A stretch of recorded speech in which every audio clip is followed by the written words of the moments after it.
ఒక చిన్న థ్రిల్లర్ స్టోరీని విందామా. Story number 478. రాజేష్ అనే సైంటిస్ట్ ఒకరోజు రాత్రి రోడ్లో వెళ్తూ ఉండగా తనకి ఆ రోడ్డు పక్కన ఇందు అనే అమ్మాయి బాధగా కూర్చున్నట్లుగా కనిపిస్తుంది.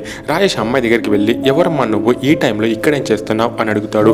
అప్పుడు ఇందు, సార్ నేను శ్రీను అనే అబ్బాయిని ప్రేమించాను, కానీ తను నన్ను మోసం చేసి నా నుండి వెళ్ళిపోయాడు అని చెప్తుంది. అప్పుడు రాజేష్, అమ్మ నేను ఒక సైంటిస్ట్ని, నా దగ్గర ఒక ట్రీట్మెంట్ ఉంది, నువ్వు ఎలాగైనా నీ బాయ్ ఫ్రెండ్ని నా దగ్గరికి తీసుకునిరా అని చెప్పి తన నెంబర్ని ఇస్తాడు. నెక్స్ట్ డే నైట్ రాజేష్ యొక్క హౌస్ కాలింగ్ బెల్ మోగుతుంది. రాజేష్ డోర్ ఓపెన్ చేస్తే ఎదురుగా ఇందు ఉంటుంది.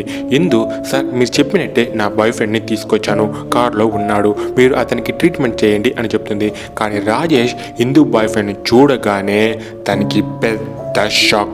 ఎందుకంటే ఇందు తీసుకొచ్చింది తన బాయ్ ఫ్రెండ్ యొక్క డెడ్ బాడీని. ఇందు లవర్ ఒక యాక్సిడెంట్లో చనిపోవడం వల్ల తను మెంటల్గా మారిపోయింది. అందుకే శ్రీను సమాధిని తవ్వి తన డెడ్ బాడీని బయటకు తీసింది.